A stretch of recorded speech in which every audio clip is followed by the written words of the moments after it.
Welcome to Meet in the Middle Chronicles with Sam Collins and Norman Papoose. Today we have Congressman Randy Weber with us. Welcome to the show. Thank you. Appreciate y'all. Welcome, Congressman. We're missing out on the lovely Brenda. Yeah. Didn't bring her again, I might add. It's like Donald Trump going somewhere and not bringing Melania. Everybody's excited, but just not as excited. Well, they're glad to see me. That's okay, but they're really excited to see Brenda. Yeah. Well, if you would, some may have not heard you on a radio show. Give them a little background on your biography and things like that. I don't need to hold that. Right? No. Okay, good. I'm 65 years old. I grew up on the north side of Brazoria County. I've lived in a 20-mile radius all 65 years. Learned to ski in Offutt's Bayou on 61st Street when I was 16 back in 1969. Brenda actually grew up on the other side of the district over in Needleton, so we kind of cover the waterfront. Grew up there on the north side of Pearland. Of course, Brenda and I met at Alvin Junior College back in 1974. She had moved to League City from Needleton. Been married November the 6th, election day, will be our 42nd wedding anniversary. If you get a pen and a paper, I'll give you the address where to send gifts. 42 years is something to celebrate. Absolutely. She proves love really is patient and long-suffering. 3 kids, of course, 8 wonderful grandkids. She taught 4th grade for 27 years before she retired. And, of course, I started an air conditioning company from scratch, built it from the ground up, small business guy. Got involved in politics when Ronald Reagan ran for re-election. We watched his first term on TV, and I told Brenda Gill, I said, when he runs for re-election, I'm going to work for him because if you remember back, he believed in America. He believed in American exceptionalism. He believed in freedom, smaller government, lower taxes, all those kinds of things that we stand for. And he believed in individual freedom, but here's what people forget about him. He believed in individual responsibility, too. People want the freedom, but they don't always want the responsibility that comes with that. So anyway, I got involved in the Republican Party over in Brazoria County. I became a precinct chair, election clerk, election judge. For 16 years, I held elections. I know about elections and voting and all that stuff. Started from the ground up. I call myself a grassrooter or a grassrootist, whatever the right term is. And got elected to Pearland City Council for 6 years. And then ran for a couple of offices unsuccessfully. Ran for county commissioner, lost that race. Ran for county drainage district, lost that race. Ran for in Brazoria County. Ran for state rep and lost that race. So you have experience. Oh yeah. And so, but the guy that beat me for state rep was only there one term, didn't run again. So I ran a second time and won. And then, of course, I was in the State House for 4 years before I got demoted to Congress. I was there when Ron Paul announced he wasn't going to seek re-election to his first congressional seat to focus on his third and I presume final run for president. And so people called and said, Randy, you need to run for this. So that's how I got to where I am, being in Congress. So you've mentioned that you have a lot of experience on the campaign trail. Right. There's always an evolution. Due to technology or awareness, that kind of thing. Sure. But it seems like a lot of things have accelerated in the last, 2 to 4 or 5 years. Right. And so what changes do you see on the campaign trail from your perspective amongst your constituents and the groups, as they organize and all that? Of course, it seems to be real heightened all the time because we have national TV blaring 24/365, but right. on your grassroots level, do you see changes from what was occurring maybe 6, 8, 10 years ago on how things are done? Or well, obviously there's a change in how things are done, just the logistics of them. You're right, 24-hour news cycle, Twitter, Instagram, Facebook, email. You can go right down the list of all the stuff that's there. Unfortunately, so much of it is done in sound bites now. You know what I mean? You can take something out of a video and just quote that one sound bite and make you appear to say things that you didn't. It was taken out of context. If you might have been comparing something. So one thing I've had to learn how to do is be very careful in my language that I don't use comparisons that they could just choose one part of it and say, well, here's what he said. Well, the answer to the truth is, of course, I said that, but what I really said on the back end of that was, this is bad, don't do it. So I think the way you address things, you have to pay attention to, Norm. I think that kids nowadays get their news. I'm told most of the younger generation gets their news from Twitter and those kinds of things. I used to think actually that's old school now. They're in Instagram and Snapchat. Is okay. Yeah. So, you got to get caught up. Yeah. See, I mean, state of the art. Moving so fast. State of the art today means that when you get a computer home, get something home, get out of the box, it's obsolete. Yeah. Right after you pay for it. Well, we laugh and we think that's funny, but you get. I bought an iPhone, brand new iPhone. I brought it home. I hooked it up to my computer, iTunes, and downloaded it. And it goes, a new version of software is available. No. I just got this out of the box. Yeah. And so I think it's changed in that regard. Polarization. You are really seeing a division between people, polarization. I remember people talking about ideas. When I became a precinct chair and election clerk and election judge, I remember talking about your concept, your political philosophy, wherever you stand on whatever issue it could be. And you could say, well, that's a goofy idea. That's crazy. I can't believe that. You need to think through that. Now it seems like it's gotten to be so much about tearing the other person down. Mm-hmm. You cannot just disagree with someone philosophically or politically or idealistically. You have to denigrate that person and try to drive them into the ground, for lack of a better term. So, I don't know that all the technology and the electronics necessarily has helped.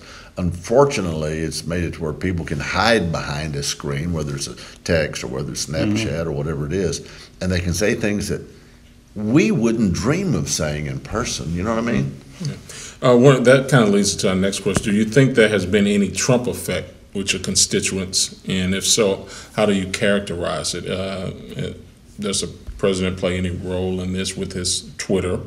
I know when we were on the radio, everybody hated the fact whether it was Democrat or Republican candidates or elected officials, everybody wished he would not tweet so much. Right. Yeah, well, tweet personally. I think they were okay with information. What they weren't okay with was what you were referring to. Sure. Is the personal aspects of right. it. I've had to think through this, Sam, and think through it for 2 years, or actually 3, I guess, if you figure the campaign. And you watch this, unravel,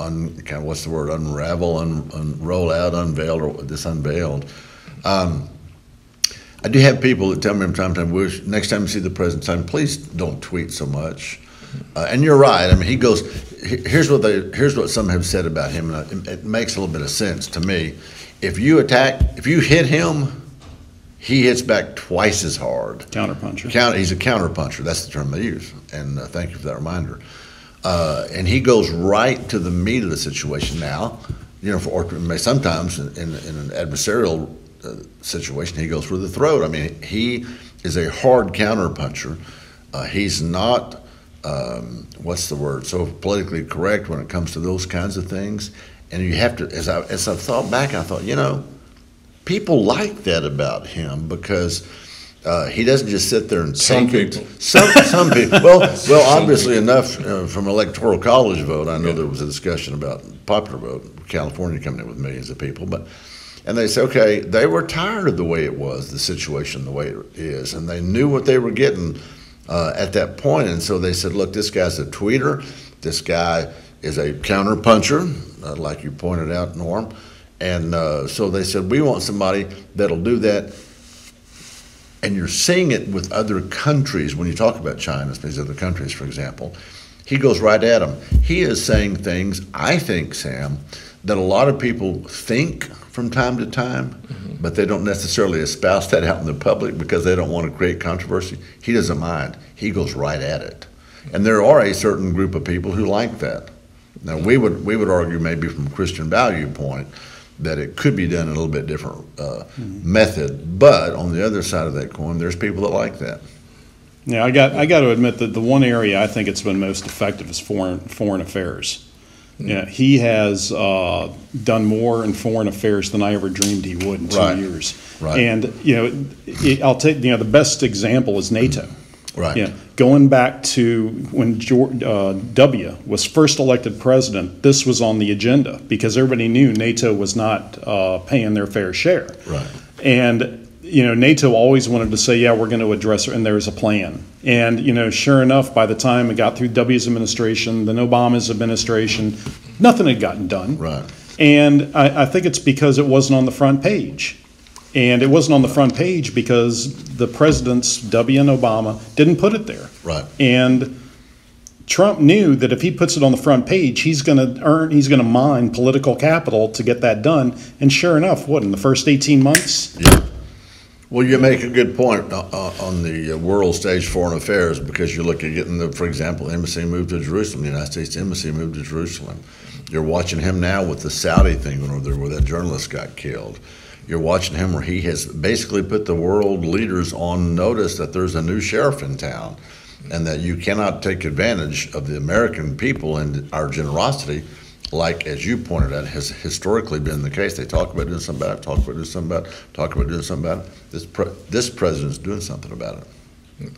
Well, to bring it back more local, in this first segment, we also wanted to talk about Harvey and the relief. You've traveled throughout the district, and you were here delivering relief, and you were here in Hitchcock. Saw you. Mm-hmm. So, can you tell us a little bit about how that's going? What you've seen as far as progress, and what other support is available to, or what has been provided? Absolutely.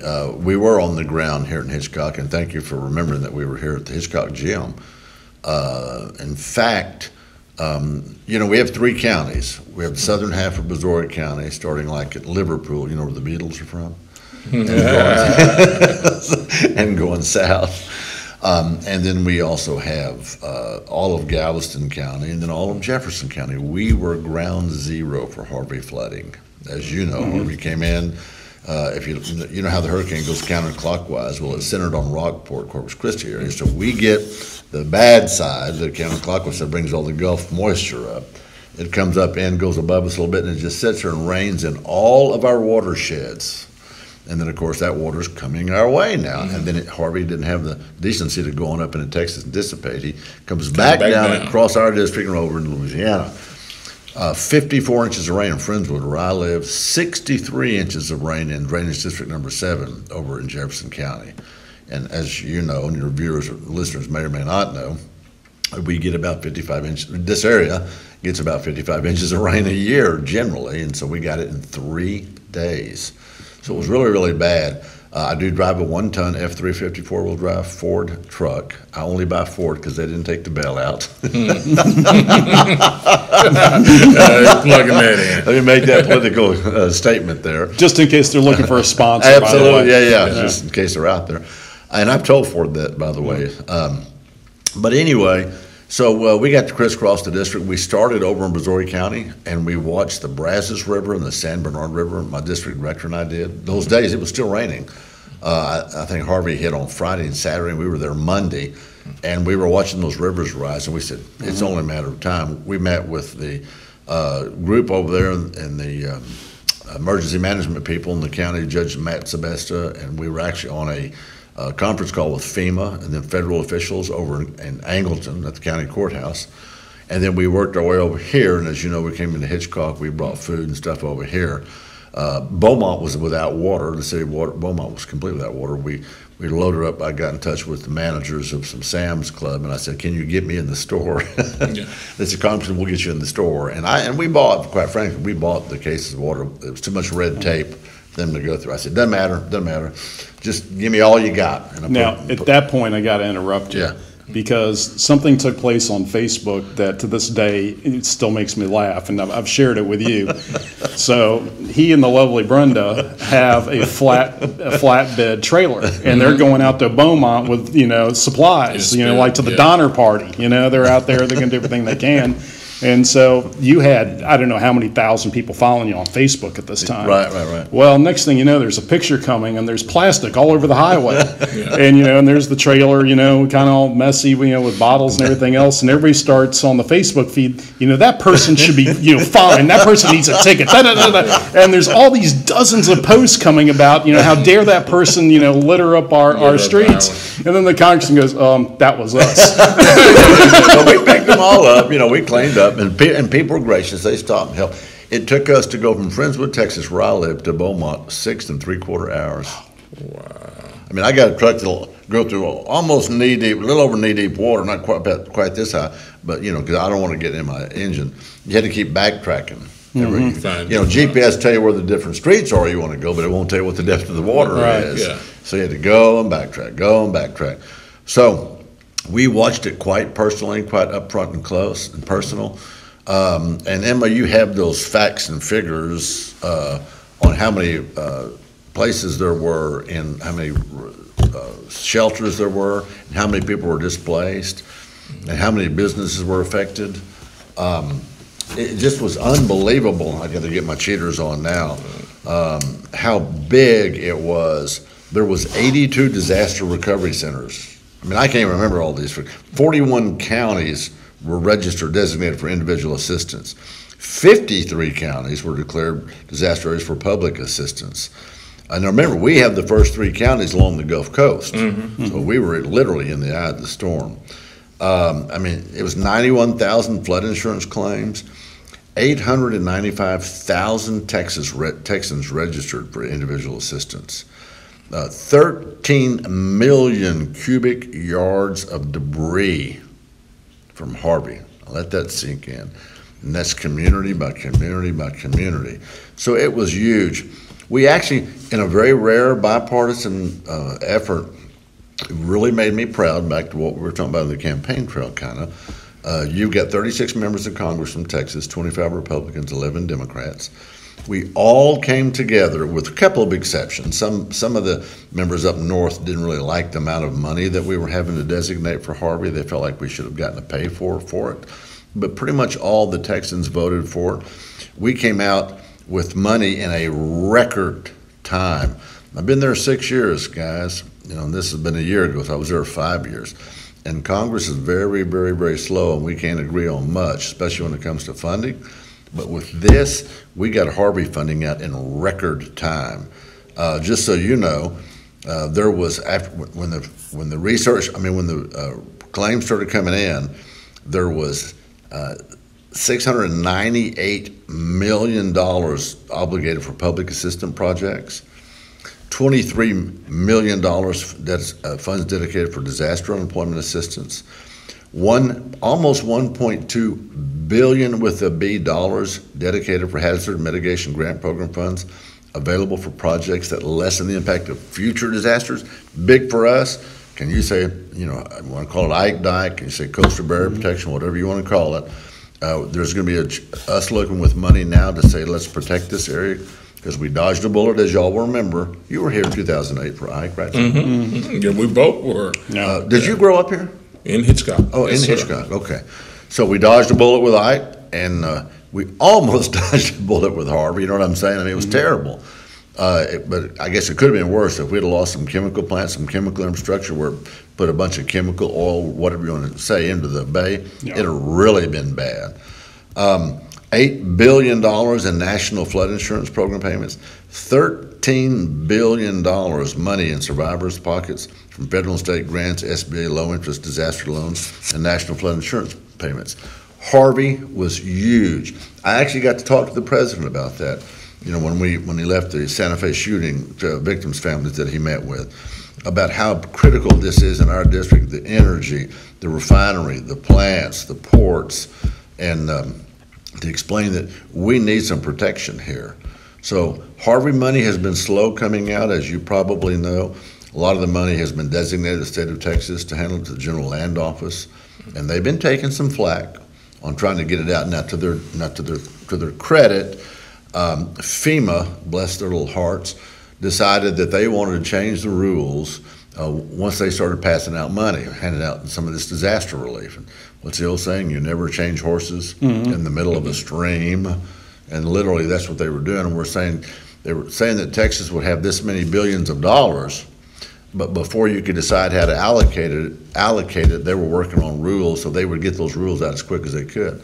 I'm like, well, why didn't y'all just use the last rules? Come on. Yeah, change the rules. So Harvey was huge. A lot of people are still not back in their homes.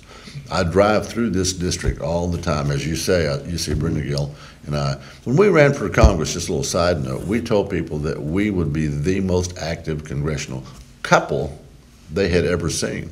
And I think we've come close to fulfilling. Yeah, in my mind, you have. And I mean, you never saw, and not to nothing against Congressman Ron Paul or Tom DeLay or anybody else, Nick Lamps, anybody else that represented this area. You never saw their spouse. You rarely saw them around. And so I said, look, we will be the most accessible, the most visible, the most active congressional couple you've ever seen. And I think we fulfilled that. So Harvey was a heartbreak for us. You got to go listen to people's stories and just how hard it was and see it firsthand. You know, I came over to, as you know, to Hitchcock. I went over to 517 at 45. If you grew up here, you will remember this probably. At the northwest corner of 517 and 45, there was an old disco there in 71, 72, and 73. I wasn't born till 71. So I didn't meet you at the disco there, Weber. I don't remember that. Touche. got to do your homework, Congressman. Yeah. It's called the Spectrum. I mean, it's a little gray, but it's not that much gray. It was called the Spectrum, and it had the flashing light. I was at Allen Junior College then, and so it was before Brenda Gill got there. I was going there part time. And so I dated a couple of girls from Dickinson and Texas City and Galveston. I dated a cheerleader from Galveston a couple of times. Wait a minute. Dickinson, Galveston, Texas City. Yeah. You've been going around the county a long time. Well, you know, I mean, I've seen this whole area just explode, which is probably a bad term for a chemical area, so to grow. Yeah. But anyway, we drove over to 517 from Friendswood, Bix Rathburn and myself and me. And it took me to get from Friendswood with that flatbed trailer. I was talking to Sheriff Trossett. He called me. He said, "What are you doing?" I said, "Well, we're trying to keep up with everything." There's about 300 people on the overpass. And water in the intersection of 517 was almost 4 feet deep. Yeah. And I've been around a long time. Never saw that in Dickinson. Never seen that. Yeah. You want to take us out this first segment because we're... Yeah, we are here with Congressman Randy Weber, Meet in the Middle Chronicles. Thanks for your viewership, and we will be back in our next segment soon. Thanks for watching.